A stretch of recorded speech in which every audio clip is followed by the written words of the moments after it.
discover new knowledge, and understand more about our universe. A place where the language was science, used to make the world a better place. Such a time and place existed. It was a long time ago and has almost been forgotten.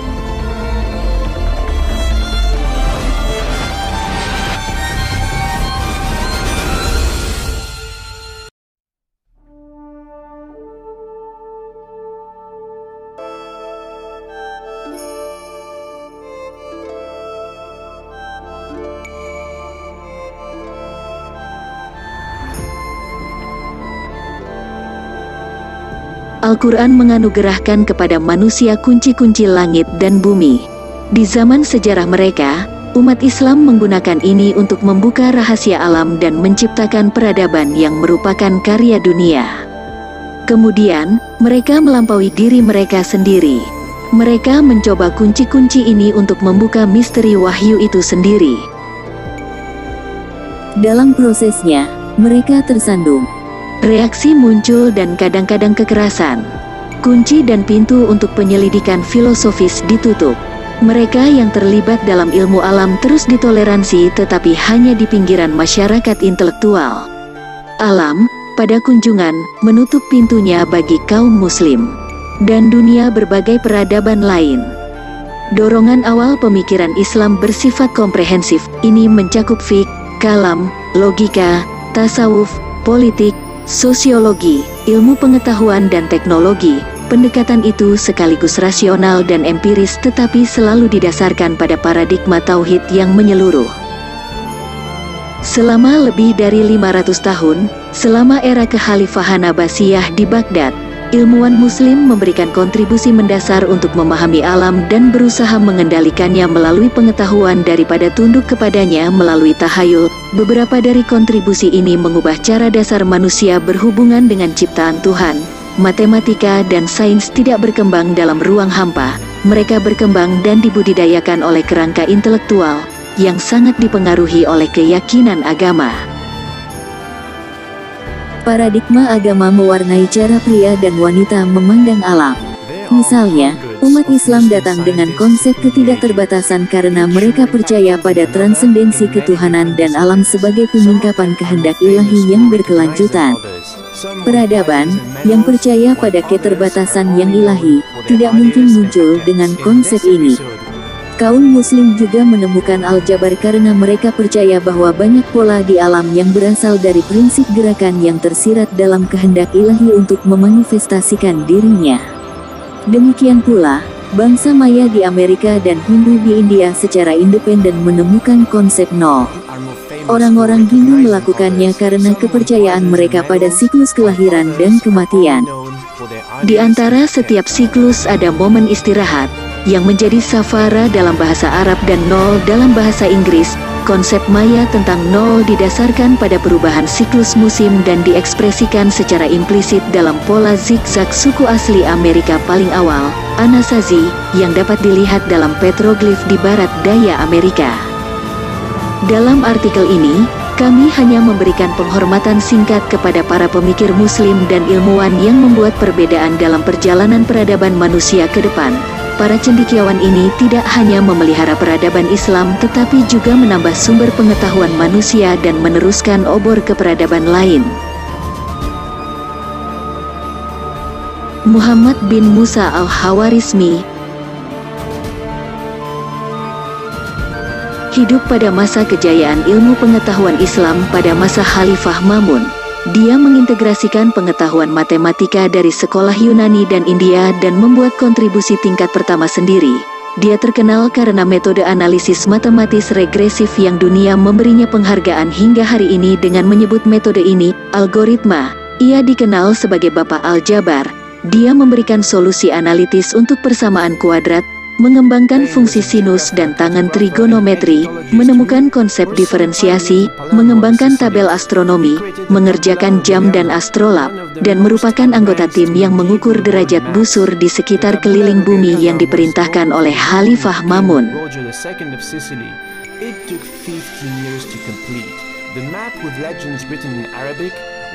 Ali ibn Rabah al-Tabari, W.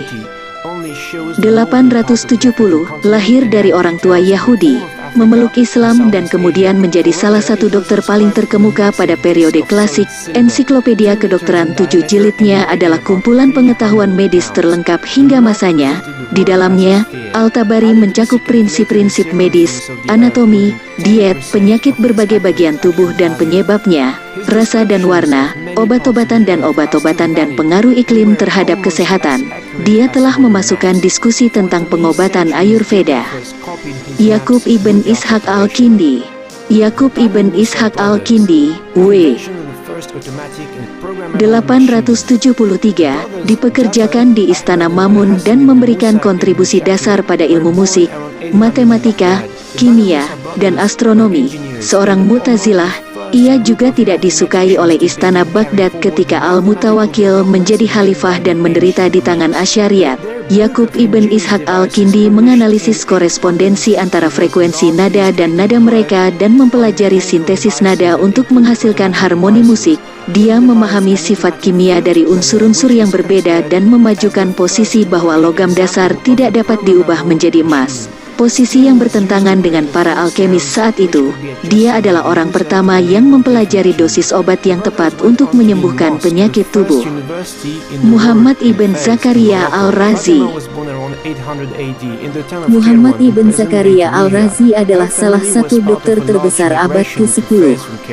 Beliau adalah orang pertama yang mengidentifikasi dan membandingkan cacar dan cacar air dan menekankan pentingnya diet dan stres pada kesehatan. Ia membuat kompilasi lengkap pengetahuan medis yang tersedia dari sumber-sumber Yunani dan Muslim. Dia juga seorang ilmuwan terapan, menemukan banyak reaksi kimia, mendokumentasikan sifat-sifat bahan kimia dan mendirikan disiplin ilmu terpisah untuk kimia organik dan anorganik. Dia adalah orang pertama yang memproduksi asam sulfat dan menggunakan pengetahuan kimianya yang luas untuk memformulasi dan mensintesis obat-obatan majemuk. Razi adalah seorang Mu'tazilah dan memegang ruang dan waktu sebagai sebuah kontinum. Seperti kebanyakan Mu'tazilah, dia juga dipandang dengan kecurigaan oleh sesama muslim seusianya. Abul Hasan Ali al-Masudi. Abul Hasan Ali al-Masudi, W. 957, adalah sejarawan empiris Islam pertama, seorang filsuf Mu'tazilah. Ia melayani pengadilan Fatimiyah Kairo, di mana penerimaan ide-ide rasional lebih menguntungkan daripada di Abbasiyah Baghdad. Dia melakukan perjalanan melalui Persia, India, Sri Lanka, Malaya, Cina, Madagaskar, Afrika Timur dan Afrika Utara dan mendokumentasikan pengamatannya tentang wilayah ini dan orang-orangnya dalam dokumenter 30 volume. Dia menambahkan analisis kritis ke dalam proses sejarah dan meramalkan filosof besar Maghrib, Ibn Khaldun, 500 tahun. Abu Ali al-Husain ibn Sina. Abu Ali al-Husain ibn Sina, W. 1037, mungkin ilmuwan terbesar abad pertengahan, lahir di dekat Bukhara pada tahun 980. Seorang siswa yang brilian, ia menguasai filsafat, kedokteran, matematika dan ilmu-ilmu Al-Quran sebelum ia 17. Kemampuannya segera menarik perhatian para sultan dan amir Seljuk yang bersaing pada saat itu baik untuk kekuasaan politik maupun patronase intelektual. Ibnu Sina menemukan pekerjaan berturut-turut dengan penguasa Bukhara, Khwarazm, Hamadan dan Isfahan. Ia terkenal di dunia sains karena karya monumentalnya Qanun fi al-Tibb, sebuah ensiklopedia dari semua ilmu kedokteran yang dikenal pada masa itu. Qanun garis bawah diterjemahkan ke dalam bahasa Latin dan merupakan teks standar di universitas-universitas Eropa selama 600 tahun. Kontribusi aslinya meliputi pengenalan penyakit menular seperti TBC, penyebaran penyakit melalui air dan makanan, hubungan antara kesejahteraan mental dan kesehatan fisik, identifikasi dan katalog obat-obatan medis, identifikasi meningitis, perawatan anak yang sehat dan anatomi manusia. Red Prophet Muhammad Son and His Name. Selain itu, Ibnu Sina memberikan kontribusi orisinal untuk matematika musik, menemukan kalkulator yang mirip dengan vernier, membuat perangkat yang mirip dengan termometer, bereksperimen dan mengesampingkan kemungkinan transmutasi elemen dan menguraikan konsep gaya, panas, energi dan kecepatan cahaya. Dia juga berusaha untuk mendamaikan metode rasional empiris dengan perintah Al-Quran untuk pandangan rasionalisnya. Dia juga dipandang oleh orang-orang Muslim di kemudian hari sebagai orang yang sesat. Akibatnya, pengaruhnya lebih terasa di Eropa daripada di Asia dan Afrika. Abu Raihan Al-Baruni. Abu Raihan Al-Baruni adalah salah satu sejarawan dan ahli geografi Islam terkemuka. Lahir di Khorasan, ia menguasai fisika, matematika, dan kalam sejak usia dini. Segera dia menarik perhatian Sultan Mahmud dari Ghazna, yang membawakan Baruni dalam kampanyenya ke India. Al-Baruni, seorang pengamat yang jeli, mempelajari matematika, agama, filsafat dan sosiologi umat Hindu dan mencatatnya dalam karya klasiknya, Kitab Al-Hind. Hampir semua pengetahuan kita tentang India abad pertengahan datang kepada kita dari tulisan-tulisan sarjana ini. Sekembalinya dari India, ia menulis Qanun-e Masoodi, di mana ia menggabungkan matematika India dengan matematika Yunani. Dia membahas sistem numerik India dan menunjukkan kegunaan desimal.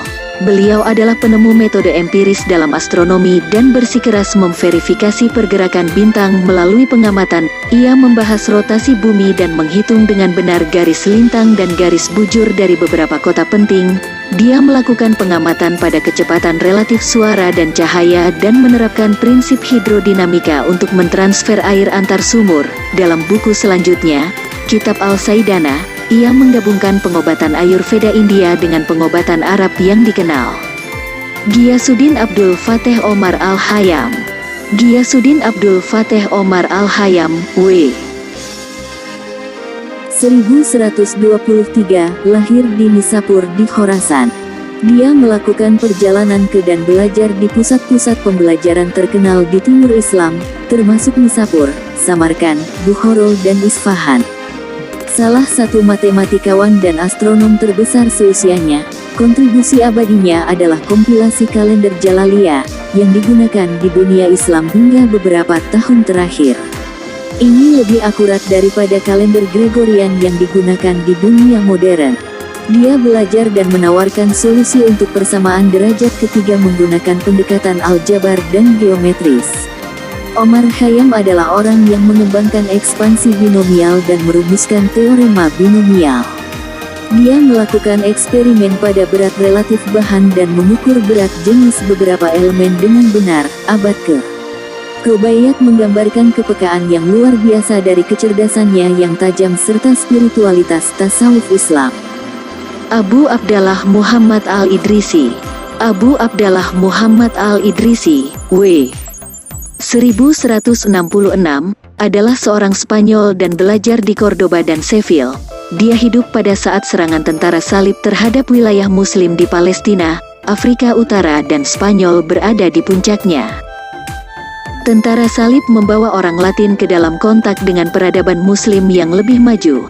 Secara khusus, Sisilia dan Italia Selatan baru saja berpindah tangan dari Muslim ke Kristen. Pengetahuan bahasa Arab sangat dibutuhkan. Roger II, Raja Sisilia, menjangkau dan mempekerjakan beberapa ilmuwan Muslim terkemuka saat itu. Al-Idrisi adalah salah satunya. Untuk alasan ini, ia memenangkan ketidaksenangan umat Islam kontemporer yang percaya bahwa Al-Idrisi memberi kenyamanan kepada musuh. Al-Idrisi terkenal karena kontribusinya pada geografi.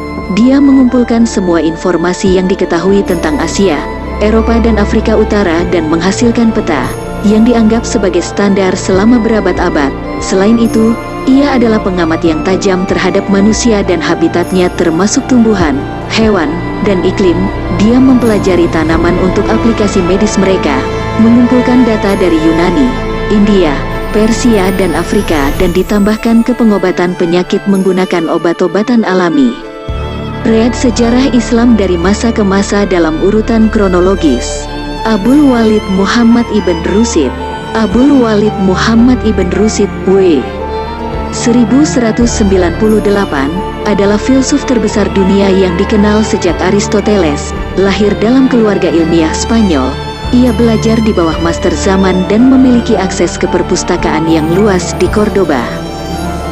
Spanyol berada dalam kekacauan dan Ibn Rushd menemukan pekerjaan dengan Abu Yakub, penguasa Maroko.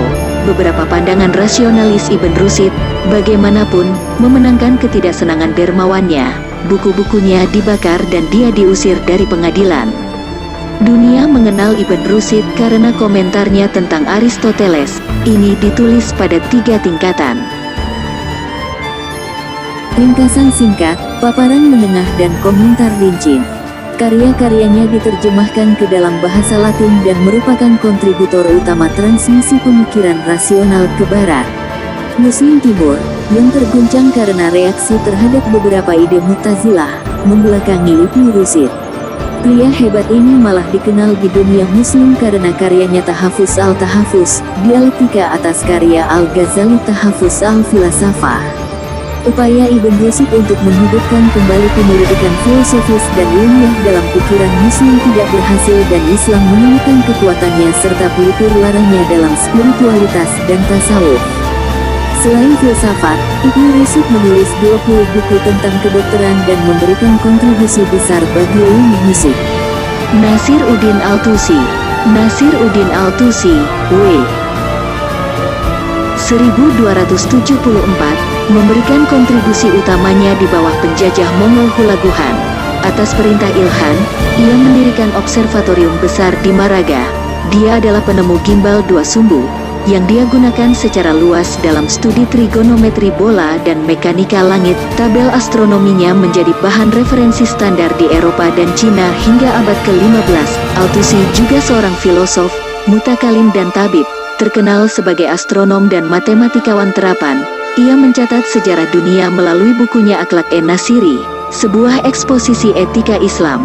Akhlak garis bawah memiliki dampak besar pada Mogul besar India dan Pakistan dan merupakan dasar bagi pemerintahan Mogul di Istana Akbar, Jehangir dan Shah Jehan pada abad ke-16 dan ke-17.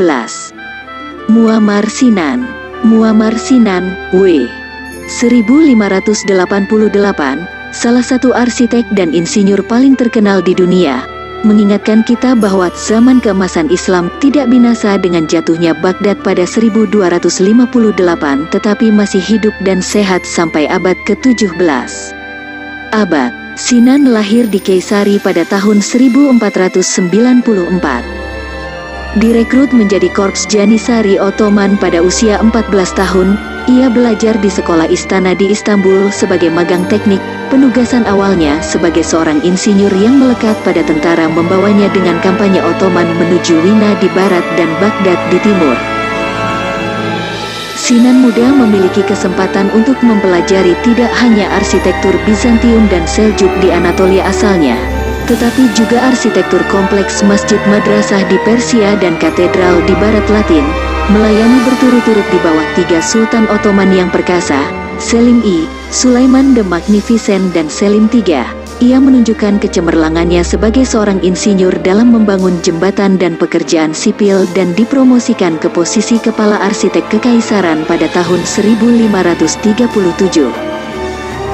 Sinan dikreditkan dengan pembangunan 400 kompleks arsitektur di negeri-negeri yang jauh seperti Yaman dan Bosnia. Desainnya berkisar pada konsep kuliah yang merupakan kombinasi dari masjid, madrasah, rumah sakit dan zawiyah. Yang paling terkenal dari monumen yang ada adalah Kompleks Selimeye di Edirne, Kompleks Sulaimania dan Kompleks Shehzad di Istanbul. Cakrawala Istanbul modern tidak akan sama tanpa kontribusi dari pria brilian ini.